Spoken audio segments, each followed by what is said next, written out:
Alright, let's take a look at an example exercise number 7. It's an example of designing an emitter follower to be used as a buffer amplifier. The circuit looks like this. When we replace this part with an emitter follower, it looks like this. The problem asks us to determine the required IE value based on the given parameters. Where the output is equal to the input, the gain is equal to 1, and it also asks for the minimum beta value required. After that, we need to determine the specific voltage swing or the voltage peak value. Also, what is the maximum size of the V signal that can be used so that the V pi does not exceed the threshold of 5 millivolts?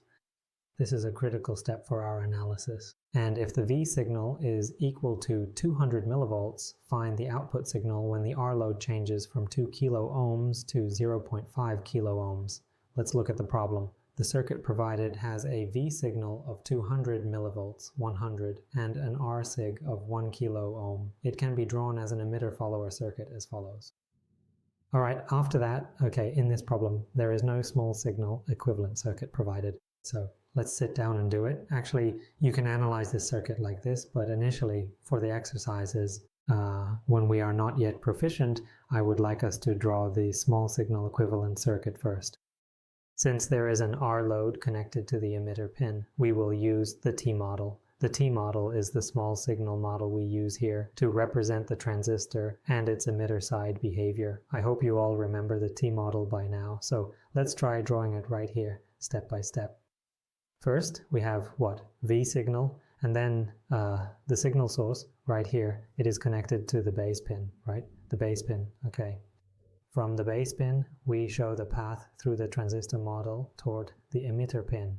The base pin has RE, right? RE is connected to the emitter pin, and RL is connected from the emitter pin down to ground. This will be V output, right? Because for an emitter follower, the signal is input at the base pin, and the output is taken at the emitter pin. In other words, we apply the input at the base, follow the circuit through the emitter, and measure the resulting output there. So this goes down to ground, completing the load connection and the circuit path. And what else do we have? So looking at the circuit, we have a dependent current source located right at the collector pin, correct? Now notice that this specific collector pin is actually tied directly to ground. Given that setup, what exactly should we label this node as? Moving on, this input here is defined as alpha RE, and over on this side we have our I base current. So this section here is the IE. Now the next logical question is, where exactly is the V input located? Well, if you look right around this area, you will find the V input. We are measuring this V input relative to the ground. I hope everyone can draw the circuit diagram, okay? He asked. So I hope everyone can draw the circuit like this. And we will use these circuits to perform calculations to find the various variables. This one asks what the value of RO is, right? For RO, V input is 0, right? Looking up the amplifier will only have this, so you will only see RE connected to ground. So what exactly are we looking at here? Well, it is RE, which the problem statement tells us is equal to 10 ohms. Now, what is this RE actually equal to? It is defined as VT divided by IE, right? So that brings us to the next logical step. What is the specific value of IE? Let's take VT and divide it by 10. Now, to make this easier to visualize, let's think of it in terms of money. So that's 26 millivolts divided by 10, which gives us a result of 2.6 milliamps. So there we have it. We've got our first answer, the bias current. Essentially, what we need to do is bias the emitter circuit in such a way that at least 2.6 milliamps of current flows through it to get the operation we need. That's all for this part, right? So let's look at the next one, R input. The problem states that R input is equal to 100 kilo ohms, right? Do you remember R input? We look in from here, right? This is V input, right? R input is the emitter side multiplied by beta plus 1. So R input equals beta plus 1 multiplied by what? RE plus RL, which must be equal to what? 100 kilo ohms. Where did 100 kilo ohms come from? The problem gave it to us. So substitute that in and we get that beta. So what exactly are we trying to find? We are looking for Re. But wait, the problem already gave us that value, didn't it? It's equal to 10, right? That is the output impedance. And RL was also given by the problem as being 1 kilo ohm. Therefore, I can write it out like this. Beta plus 1 equals, and if we are moving this term over to the other side to divide, so it becomes 100 ohms divided by, let me see, how much is this value exactly? It is 10 plus 10, right? That calculation comes out to 99. Therefore, the beta minimum required for this specific configuration would be 98. Now, it is important to understand that any beta value less than this threshold would cause the circuit to fail to behave like a proper voltage buffer. So, given this calculated minimum of 98, we decide to play it safe and choose to use a standard beta value of 100 instead, which gives us a comfortable margin for our design. Well, actually, looking closely at the prompt, they didn't specifically ask about these particular things, but I think it would be really beneficial if we took a moment to try and analyze it anyway. So, let's start by asking ourselves, what exactly is the value of GV in this context? To get a better look, maybe I'll just copy this circuit a little bit more. Yes, let's copy it and then paste it right here on the workspace. Maybe I'll just resize it a little bit so it's easier to see. Now that we have it positioned, let's focus back on GV. So what is its value and how does it impact the overall circuit? Usually I tend to write it like this, GV. Its definition is simply Vout divided by V-signal. This can be broken down further as it equals Vi over V-signal multiplied by Vout over Vi, right? We already know that Vi over V-signal equals Rinput divided by the sum of Rinput plus our signal, Rin. And for the second part, Vout over Vi represents the gain of the amplifier stage itself. So by combining these two parts, we determine the overall transfer function. What is the value of this one again? We can try to look it up. Vout equals Vi. Where is Vout? Vout is the voltage drop across RL. Vinput is this ratio, right? That it equals Vinput, which is the voltage drop across RE, small re, and RL, right? So I can write that Vout equals RL divided by RL plus RE multiplied by VI, right? And then I can calculate the ratio of Vout over Vin right here. This specific ratio actually comes out to be RL divided by the sum of RL plus the small re resistance value, right? So let's substitute the values in. Let's look at the input value, right? So the formula here says that we have 100,000 in the numerator, and that is being divided by the sum of 100,000 plus the R signal value, which in this specific case also happens to be exactly 100,000 as well. Multiplied by RL, the load is 1 kilo ohm, 1000 divided by 1000 plus 10. So what does that come out to? So how much is this? It's close to 1, right?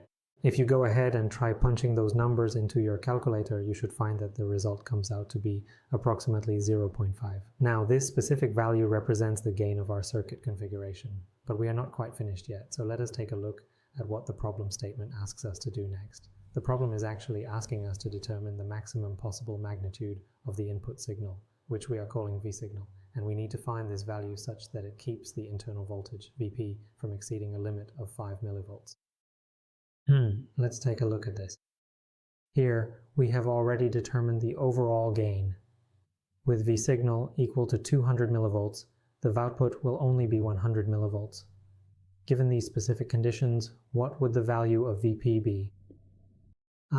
If V signal is 200 millivolts and VO is 100, output is 100 millivolts, how do we look at V? Where is V located? V is actually the voltage drop across RE right here. So when we are looking for the value of Vp, there are actually a few different ways to go about finding it, right? You could use a standard voltage divider circuit, or if you prefer, you can simply use my method instead. They mentioned that we already know the value of Vout, right? So we can go ahead and find that Vp is equal to Re times. Wait a second. Actually, what is the current flowing through Re? Let me think. The current flowing through RL must be equal to Re, right? So it will be equal to Vout divided by RL multiplied by Re. So what does that come out to? The output is 100 milli divided by 1 kilo ohm multiplied by 10, which equals, these two multiplied together is 1000, right? Cancel this out, and what's left? So if we look at the remaining value here, it leaves us with just 1 milli, right? Let me double check that to be absolutely certain. I'm just going to pull out my calculator here and punch in these numbers real quick to make sure I'm not missing anything. Okay, let's see. Dividing this by that. Yeah, that confirms it. So after doing the math and verifying the result, it turns out that the final value is exactly 1 millivolt. It's always better to be safe and run the numbers, especially when you're dealing with these kinds of precise measurements. And if this signal is 200, right, if VP is limited to 5 millivolts, that means it increases by 5 times, which means signal must also be able to increase by 5 times as well. So from 200 millivolts, it comes out to be 1 volt. That is the maximum V signal that still keeps our voltage buffer or emitter follower in the linear operation region.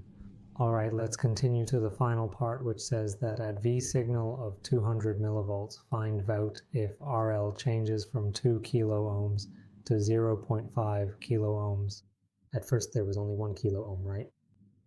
We can certainly do that, right? We are going to try to create a Thevenin circuit, which is essentially an equivalent circuit of the emitter-follower configuration. Now the question is, from where exactly are we deriving this? We are deriving it from this specific circuit diagram right here. Let me just go ahead and post it here on the screen for you to see. From this circuit, let me just take a quick moment to find a good, clear place for it so we can analyze the components properly.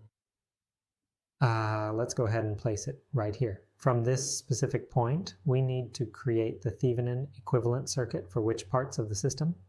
It is this particular section right here that we are applying the Thevenin theorem to. As we have learned in our previous lessons, it will result in a simplified circuit that looks just like this one. And from that, we will eventually get GVO multiplied by V signal. Let's walk through this process together, shall we? We apply the Thevenin theorem right here, correct? We pull out the load resistor, RL, right? Then the V signal passes through RZ, it continues through RE, and then we finally open the circuit at that point. Is that correct? It is a straightforward process once you break it down step by step.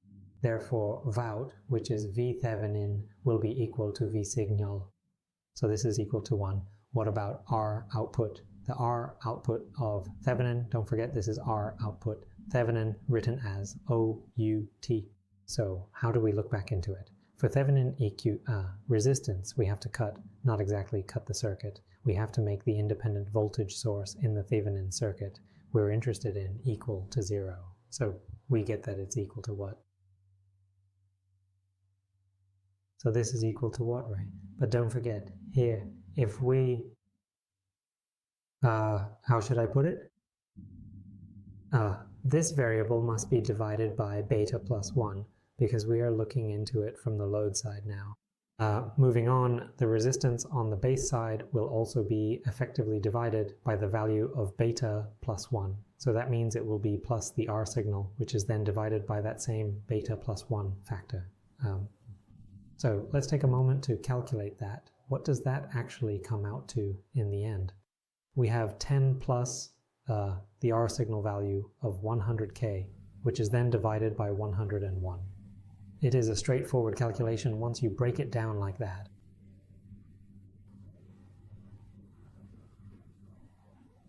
It comes out to 1 kilo ohm. Alright, now that we have set the stage, we are going to move forward and determine exactly what Vout is equal to in the circuit. How do we go about finding that value for Vout? Well, the most straightforward way to approach this is to express it as a formal mathematical equation. So let's break it down. What is this expression actually equal to? We are looking at a voltage divider, so we start with the load resistance, RL. Now the question is, RL divided by what exactly? So we have R output plus RL, right? And then that whole term is multiplied by what? It's multiplied by V signal, right? It's really just a classic voltage divider circuit when you break it down. Once we have all these specific variables defined and in place, then we can proceed to the next step. So what do we do next? I think we just substitute the values in, right? Let's see, RL is 2 kilo ohms, so we get, let me just move this part over here to make it clearer. It will be 2 divided by, wait, let me double check the formula. Okay, so it's 2 divided by the sum of the resistance values, which gives us our final result. So we take 2 and we add the R output, which is 1. Now we take that result and multiply it by 200 millivolts. What does that calculation equal? If we take 2/3 and multiply that by 200, well, that calculation comes out to exactly 133.33 millivolts. It is a very specific result. And if we consider the case where RL is equal to 0.5 kilo ohms, the calculation can be written as 0.5 divided by the sum of 0.5 plus 1, all multiplied by 200 millivolts. Well, that calculation comes out to exactly 66.67 millivolts. So as you can clearly see, even though we are utilizing a voltage buffer, there is still a noticeable effect resulting from the RL value changing. However, it is important to note that this configuration is still significantly better than not having a voltage buffer or a common emitter stage inserted in the middle of the circuit to help stabilize the output.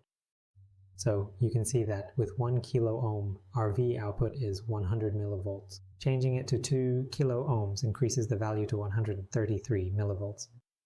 And when it decreases, it drops to 66.67 in this manner.